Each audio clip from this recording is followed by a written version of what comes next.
Welcome to Washington Talk. I'm Soo Kim. President-elect Joe Biden chose retired four-star General Lloyd Austin as the nominee for Secretary of Defense. If confirmed by the Senate, Austin would be the first black man to lead the Pentagon. Austin pledged that he will work with U.S. allies closely. Meanwhile, North Korean leader's sister, Kim Yo-jong, slammed South Korea's Foreign Minister Kang Kyung-hwa, saying that she will pay dearly for her remarks on Pyongyang's anti-virus measures and warning the already frozen inter-Korean relations could get worse. We'll discuss these and more. Joining us is Bruce Bechtol, a professor of political science at Angelo State University. He formerly served at the U.S. Defense Intelligence Agency and authored a number of books about North Korea, including North Korean military proliferation in the Middle East and Africa. Soo Kim also joins us today. She is a policy analyst at the RAND Corporation and adjunct instructor at American University. Ms. Kim served as an analyst at the Central Intelligence Agency and also worked at the Department of Homeland Security. Welcome to the program. Thank you. Thank you. At a press conference where he was introduced, Lloyd Austin, U.S. President-elect Joe Biden's pick for defense secretary, said that America is strongest when it works with its allies. What can we expect from him in terms of the policies towards the Korean Peninsula? Dr. Bechtol first. It's likely, I think, that when they start discussing the special measures agreement, which is what there is the most disagreement between the two nations right now, that we're very likely, I think, to go back to more like something what it was before 2017, where it's more the things that like Korean employees on American bases and storage facilities and things of that nature. The other costs are likely to be taken out as for, and the special measures agreement will be more likely to cover very specific things. And so I think that the two sides coming together, the level that they meet at where there's liable to be more compromise is going to be much easier. Mm-hmm. Ms. Kim, anything to add to this? So the burden sharing agreement has been a point of contention between the two sides, as Dr. Bechtol mentioned, for several years. And it seems like we might be sort of getting out of the woods about, monetizing the value of our alliances and really focusing on the common shared goals between the United States and South Korea. So we would assume that given the contours of the Biden administration's defense policy, its relationships with countries around the world, and what candidate Biden had said about the value or the re-emphasis of the common shared goals between the two allies, we are going to see probably less contention, less friction, perhaps being able to actually move beyond the tug of war between who pays for what to what extent, and really just moving beyond that and focusing on how the two allies can approach threats in the region, and also some of even the longer term security priorities for the two countries. And meanwhile, a number of reports came out of South Korea that U.S. Army Pacific Commander General Paul LaCamera will succeed General Robert Abrams as commander of U.S. Forces Korea. USFK spokesman said in a statement that reports are speculative. Dr. Bechtol, is it right now a right time to talk about a new leader of U.S. forces on the Korean Peninsula when the transition is taking place in the U.S. and when the new defense secretary is expected to come? Sure. I don't think there's any problem with that at all. In fact, I think it's good to be transparent and let our allies talk about that and have some discussion about this.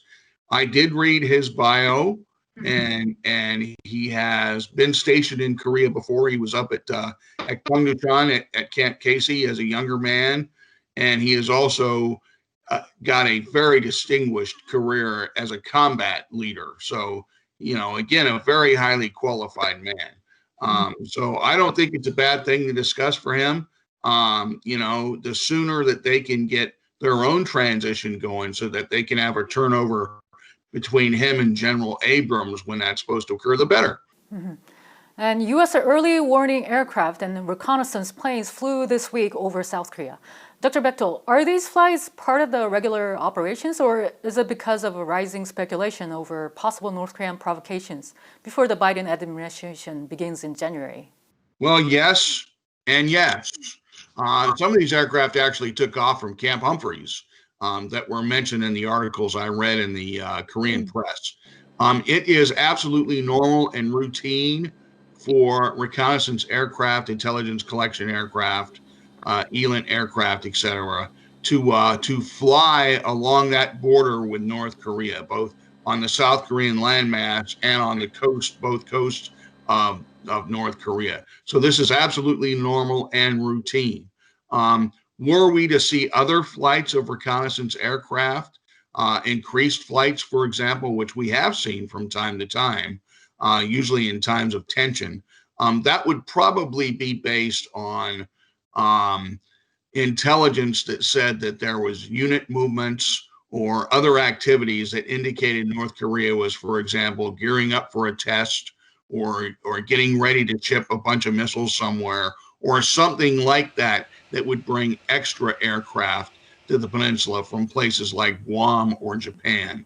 It doesn't look like, at least from what I've read, that we're seeing that yet. That may happen if, for example, we see the North Koreans gearing up for a missile test or a nuclear test. So something to keep an eye on. Right. Ms. Kim, how likely is North Korea to resort to provocations early next year, you think? So provocations are really, I mean, it's a given when dealing with North Korea. So I think it's just a matter of when, not if. I do agree that the surveillance missions that we saw recently, it is part of just a routine set of operations.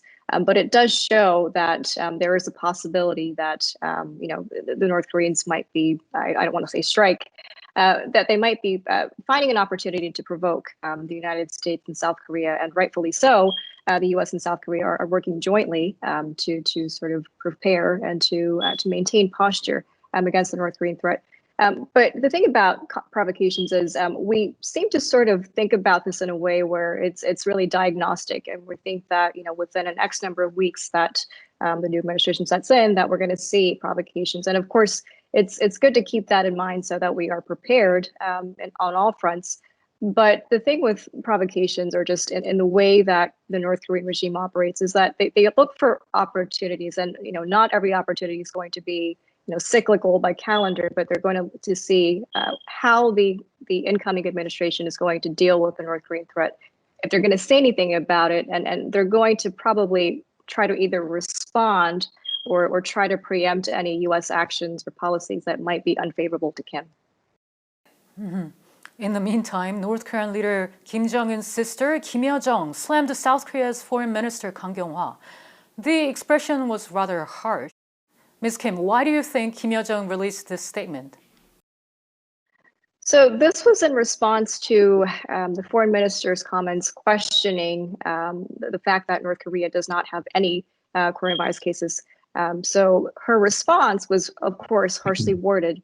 And it really gets at the, any questions about coronavirus or, the regime's policies is actually hitting at the nerve of the North Korean system, which is, of course, Kim Jong-un. But it also, I think, underscores the fact that the North Korean leadership is still viewed as sacrosanct by certainly his inner circle, but also this is the image that the North Korean regime and the system wants to perpetuate, not just to its domestic audience, but also to the external viewers. Right. Dr. Bechtol, how did you read the statement? When haven't we seen North Korean spokesmen, whether it was Kim Jong-un, Kim Jong-il, Kim Il-sung, or their underlings, making these bombastic statements like this? It's always, it's routine, and it happens so often that we actually, I think, got the expression creeping normalcy from North Koreans' hyperbole regarding things like this. But I think it goes one step beyond that, and that's North Korea's really, really serious paranoia about people suspecting weakness or vulnerability within the regime. And I think that's what the COVID reaction was. North Korea doesn't want the world, but especially the United States or the ROK, to think that this COVID virus has somehow made them weaker or more vulnerable in activities with South Korea or the United States, and thus the really, really bombastic response from Kim Jong-un's sister. And Stephen Biegun visited South Korea this week in what is seen as his last trip as Deputy Secretary of State. He reaffirmed the U.S. commitment to the dialogue with North Korea. During his term as U.S. Special Representative for North Korea, what has he achieved and what kind of difficulties did he face? Dr. Bechtol, first. I think they have achieved some things. And when you're talking about, what Biegun has achieved, you're obviously talking about what the Trump administration has achieved. And the fact of the matter is that as Obama was leaving office and Trump was coming in, tensions were very high. Donald Trump was able to get the tensions tamped down. He was able to accomplish them putting a moratorium on firing long-range ballistic missiles and on conducting nuclear tests. That's something. That's steps forward. What he was not able to do, but on the other hand, what no American president has been able to do, was to get them to start shutting down, dismantling their nuclear program, or, even a better step than that, their ballistic missile program. So what my hope is, as he's leaving, they've taken these first steps. As he's leaving, that doesn't, and as the Trump administration is leaving, I hope they don't plan to tear all that down and just go back to square one. I think that would be a mistake. But on the other hand, if we're to ask why this didn't go forward, the answer is very simple as we talk about failures in American policy and et cetera. The real reason this didn't go forward was because Kim Jong-un was simply not able to do or refused to do what needed to be done for us to lift sanctions. He refused to shut down his nuclear program. He refused to dismantle any of his missiles. And in fact, he continued working on, as we all know now from the press, they continue to build these systems. So if you're going to ask who's to blame, was it a Democrat or a Republican? It was Kim Jong-un. It was North Korea. So one hopes that we move beyond and that we start peacefully getting North Korea to begin to look at taking down its military aggression. But on the other hand, as long as they act that way, I believe we should keep our sanctions up as well. Mm-hmm. Ms. Kim, what can the Biden administration take from Biegun's experience? So I think we keep going back to the lessons learned from the symmetry and the theatrics, I think, on all countries' fronts. Because as exciting and as hopeful as it was at the time, it didn't really lead to any productive or substantive outcomes. And of course, the question about where the North Korean nuclear system and the weapons are, or the ballistic missiles are, that's also that's also skeptical, of course. But the other question is the pursuit, I think, of some kind of agreement in whatever shape and form, just to get this done, to quote unquote make history, to formally finally end the Korean War, I think has sort of made our views not really long term, but I think we were being too myopic. And I think that the fatigue of dealing with North Korea and really the rhetoric, the tug and pull, North Korea's tactics by and large have been wearing us down.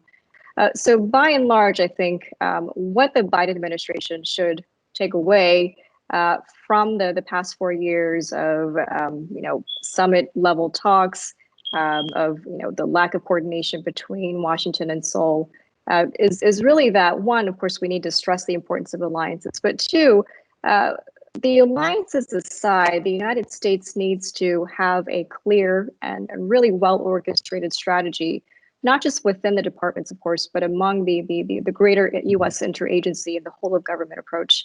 And that's also going to take, I think, a finer tuned understanding of the North Korea problem, of course, the mindset, but also how the United States should be leveraging these alliances, of course, most importantly, South Korea, because it's not just a person-to-person exchange. It's not just a U.S.-North Korea issue, but it's really, a global and also a regional, of course, more immediately issue that needs to be taken more seriously than just, it should not be seen as a political tool or an eye candy of sorts for politicians or interested parties to sort of use it to their advantage. And my last question today. The United States has blacklisted several Chinese companies for allegedly helping North Korea export its coal. Dr. Bechtol, is this move part of a renewed effort by the Trump administration to stem critical revenue sources for Kim Jong-un's regime? Well, I think it's a good thing, and the sanctions never went away. That was the problem, I think, with the Obama administration, was they had sanctions in place. Not everything that Trump had, but a lot of it. They just didn't do a good job of enforcing those sanctions. And I hope that the Biden administration keeps that in mind, because here in Texas, we say the definition of an idiot is somebody who keeps making the same mistakes over and over again. So we'd like to not see that. At least I wouldn't, and many of the people I converse with. So it's good that they went after these ships and the shipping companies, not just Chinese, but there was a Vietnamese company in there as well, as I'm sure you saw. It's very important to understand how much this puts pressure on North Korea, because before those sanctions went into effect in 2017, the oil that went from China into North Korea went straight through in a pipeline, right? It just went straight, just flowed. And then North Korea would process it largely in Pyongyang, and they would use it. It was very effective. When the sanctions were put in, the Chinese didn't stop giving the North Koreans oil or selling it to them at subsidized prices, but it did become much more difficult for them. They started, sending them oil in these at-sea transfers and these little rust bucket ships, etc. And the same went for the coal. Now, the coal goes north into China, not south. The coal was going via trains and trucks, etc., into China. And that's now the same thing. It's going on these rust bucket ships. And so is it important to go after that? Yes. Have sanctions already had an effect on both North Korea and China because of that? All one has to do is look at the last United Nations panel of experts report. And according to that report from those nations, which the ROK is included in, their exports for coal went down by 37%. That's a really big chunk. That means our sanctions were having an effect on them. Would our sanctions have more of an effect if China was more cooperative?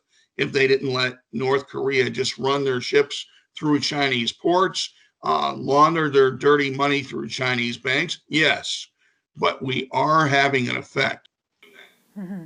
Ms. Kim, will the Kim Jong-un regime be further affected by this recent move by the Treasury Department? So that, I think, is the end goal or the intended aim of the sanctions. And I think the question about sanctions, whether it's effective, and especially the role of China, I think underscores the need for the next administration to really, one, of course, to be clear about where it stands on on China, but also to really view the role of China in sanctions, in dealing with North Korea as, of course, critical, but there are some levers that we're not really willing to push because of U.S.-China tensions on trade, the longer-term competition for influence in the region and beyond. The bigger-term goal of sanctions is so that we can go after these third-party Chinese entities that have, as recent reports have pointed out, they're not really even bothering to conceal the identities or the nationalities of these ships. It's really brazen, and it shows that one, there are actually opportunities for the incoming administration to tighten sanctions on all fronts. That it's not really that the sanctions are not working, but it's that we haven't really pursued all avenues to really see the effects of sanctions. And we also have to keep in mind that sanctions is not just a policy, but it should be seen as a tool of just a strategic approach to North Korea or to any country. It's a toolkit or part of a toolkit. So we have to remember that it's not just going to be the sanctions approach alone that's going to be reducing the North Korean threat.